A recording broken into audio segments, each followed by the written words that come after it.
आपके शरीर में बहुत भारी कोई रोग हो गया और बहुत बड़ा रोग है, बहुत रोग,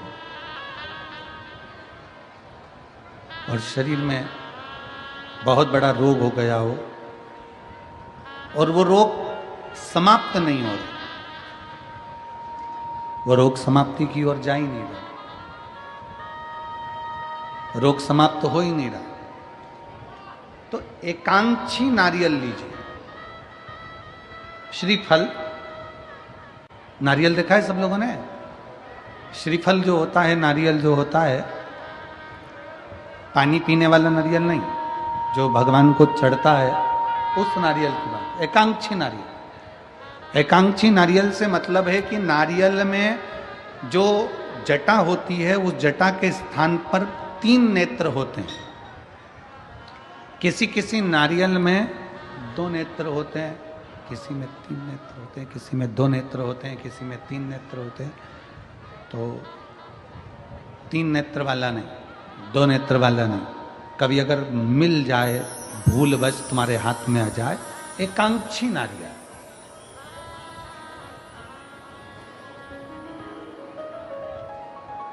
एक नेत्र वाला। पहले बताओ देखा है कि नहीं देखा? पहले ये तो बोलो कि नारियल के पीछे 3 आंखें दिखती हैं, 3 आंखें, किसी में 2 आंखें नजर आती हैं। उसी तरह एक एकांक्षी नारियल, एक नेत्र वाला।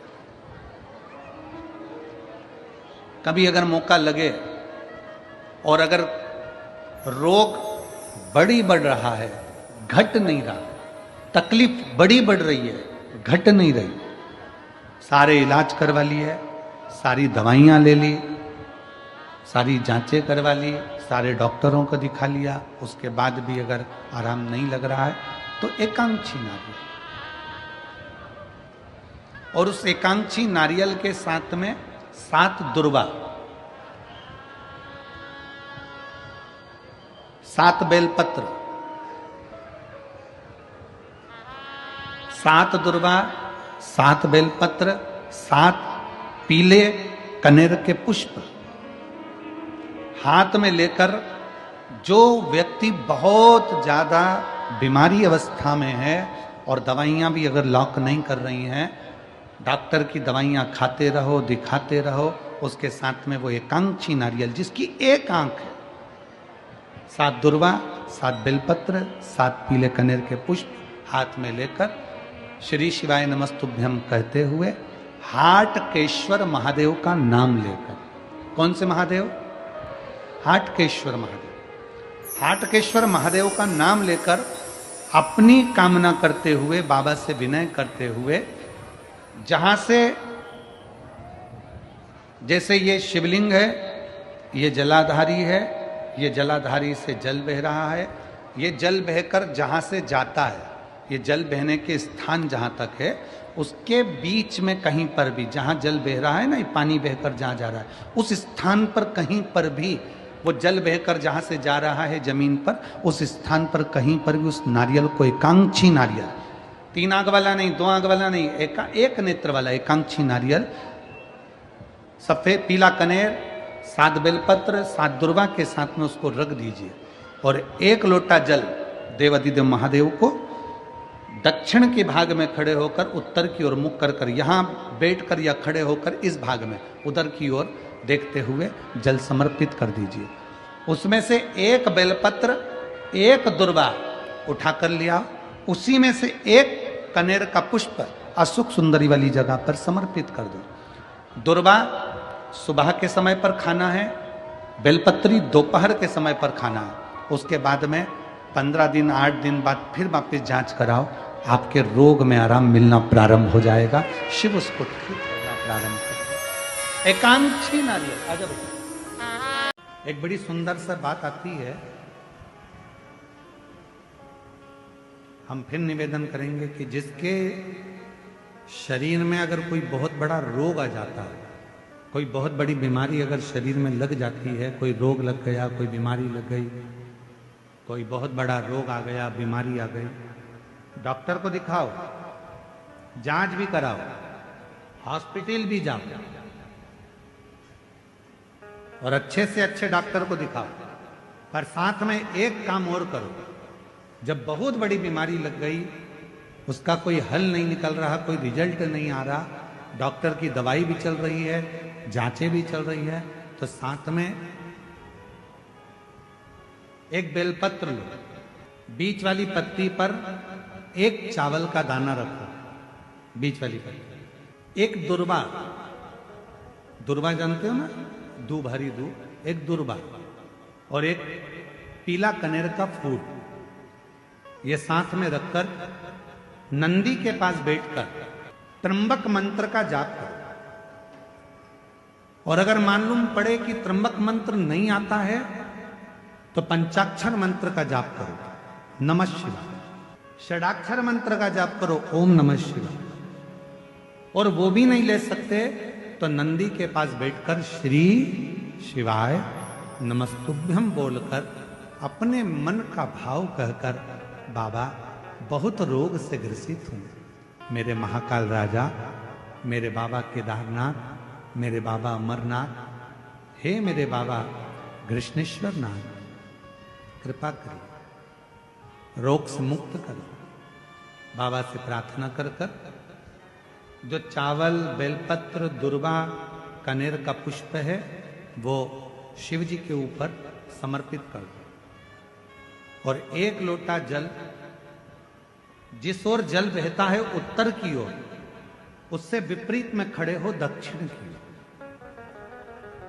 दक्षिण की ओर खड़े होकर उत्तर की ओर मुख कर कर जल चढ़ाना प्रारंभ करो, धीरे धीरे उसी बेलपत्र के ऊपर। जल पूरा चढ़ जाए, उसमें से दुर्वा, बेलपत्र औषधि के रूप में बाबा से मांग कर लाओ। बेलपत्र दूसरे दिन सुबह खाली पेट उसको खा लो, और दुर्वा प्रदोष काल में शाम के समय जब प्रदोष काल आए उस समय पर उस दुर्वा को चबा चबा कर खा लो। धीरे धीरे धीरे धीरे रोग का निवारण होने लगेगा और तुम्हें दवाई लगने लगेगी, औषधि लगने। जिस व्यक्ति की बीमारी खत्म ही नहीं हो रही, कभी पाँव में दर्द आ गया, कभी कमर में दर्द आ गया, कभी पीठ में दर्द आ गया, कभी सिर में दर्द आ गया, कभी आंखों में तकलीफ हो गई, कभी दमा चलने लगा, सांस चलने लगी, कभी डॉक्टर को दिखाया तो थायराइड हो गया, कभी मालूम पड़ा कि मेरा कोई ब्लड कम हो गया, कोई प्लेटलेट कम हो गई, कोई कुछ हो गया, कोई कुछ हो गया, डॉक्टर को दिखाओ। हमने कल भी कथा में कहा था, परसों भी कहा था कि डॉक्टर शिव का एक रूप होता है, उसको दिखाओ। डॉक्टर जो दवाई दे कुंदकेश्वर महादेव के नाम से उसको खाओ। पर कभी अगर मौका लग जाए, तुमको ऐसा लगे कि ये शरीर का रोग तो समाप्त हो ही नहीं रहा, एक ना एक रोग चल ही रहा, ये रोग समाप्त होने का नाम ही नहीं ले रहा, समाप्त ही नहीं हो रहा, ये तो समाप्ति की ओर जा ही नहीं रहा। फिर पिपलेश्वर महादेव का नाम लेकर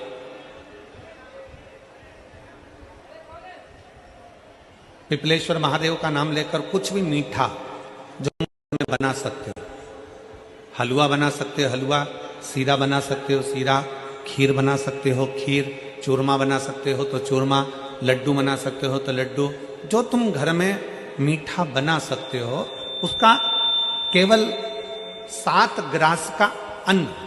कितने ग्रास? जम के बोलो जरा। 7 ग्रास। 7 ग्रास मतलब 7 कोर, 7 ग्रास का अन्न एक पात्र में ले लो और पिपलेश्वर महादेव का नाम लेकर किसी भी शिवालय में, शंकर के मंदिर में जाकर एक बेलपत्र रखकर उस जो प्रसाद तुम बना कर ले गए हो, जो तुम भोग बना कर ले गए हो, उसका स्पर्श कर कर पिपलेश्वर महादेव का नाम लेकर शंकर को उस भोग को रखकर, बेलपत्र रखकर शिवजी को 7 बार एक ही लोटे का जल, केवल एक लोटे का जल 7 बार उत्तर की ओर मुख कर कर दक्षिण में खड़े होकर शंकर के शिवालय पर 7 बार एक ही लोटे का जल 7 बार थोड़ा थोड़ा कर कर उसको गिरा दीजिए, शिवजी के ऊपर चढ़ा दीजिए 7 बार। बाद में जो प्रसाद पर आपने बेलपत्र रखी है उसी बेलपत्री को उठाकर शंकर के शिवलिंग पर चढ़ा दीजिए। बाबा को प्रणाम करिए। बाबा, मेरे शरीर का रोग समाप्त नहीं हो रहा, गोलियां खा रही हूं, दवाई खा रही हूं, कुंदकेश्वर महादेव का नाम लेकर दवाइयां ले रही हूं, पर कभी घुटना, कभी कमर, कभी आंख, कभी थायराइड, कभी कुछ, कभी बीपी, कभी शुगर, कुछ ना कुछ चल ही रहा है। बाबा, अब आपको संभालना। किसी भी दिन पिपलेश्वर महादेव का नाम लेकर वो चढ़ी हुई बेलपत्री लियाओ, प्रसाद लियाओ। घर पर आने पर जैसे ही घर के अंदर प्रवेश करो, सबसे पहले बेलपत्री को चबा चबा कर खा लो। फिर वो जो प्रसाद है, उस प्रसाद को 7 गांठ से थोड़ी थोड़ी देर में 7 बार में उसको खा लेना।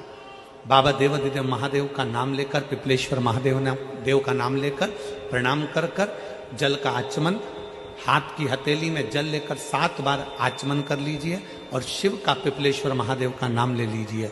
धीरे धीरे 15 दिन लगेंगे और 15 दिन में बीमारियां अपने आप कम होना प्रारंभ हो जाएगी और बाबा आपका हाथ पकड़कर आगे बढ़ाएंगे। शिव तत्व की प्राप्ति। अगर बहुत रोग में ग्रसित हो ना, बहुत रोगीले हो गए ना, बहुत कोई बीमारी ज्यादा हो गई ना, तो स्थान शंकर के मंदिर के बना लो। तो जिसको हमको साफ करना है तो और वहां चंदन की एक बिंदी रखकर आना, 2 स्थान बना लीजिए। पहला, ये जो जलाधारी है, अशोक सुंदरी वाला जो स्थान है, पहला स्थान अशोक सुंदरी का स्थान, जहां पर बीच में एक मोटी सी लाइन रहती है, उसके आसपास में जो जगह रहती है, उस जगह को जल से साफ करिए और जल से साफ करने के बाद में उसी को अपने शरीर पर थोड़ा सा लगाइए, हाथ को धो लीजिए, थोड़ी सी चंदन की बिंदी दोनों ओर लगा दीजिए। पहला स्थान। दूसरा स्थान, जहां से पानी बहकर जाता है, उस पूरे स्थान पर से कहीं भी एक तुम्हारा मन कर जाए, उस स्थान को थोड़ा सा हाथ से और जल से साफ कर दो और वहां हाथ को अपने हृदय से या शरीर में जहां रोग है, तकलीफ है, बहुत कष्ट है, बहुत दर्द है, उस स्थान पर लगाओ और चंदन की, हाथ धोने के बाद चंदन की एक बिंदी उस स्थान पर, वो नाली वाली जगह पर कहीं पर भी रख दीजिए। ये 2 जगह आप साफ करना सीख जाओ।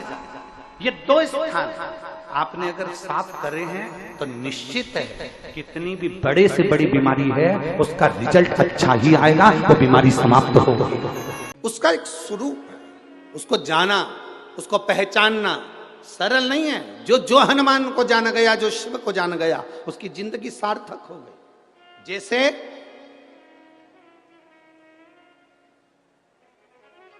आप एक बेलपत्र,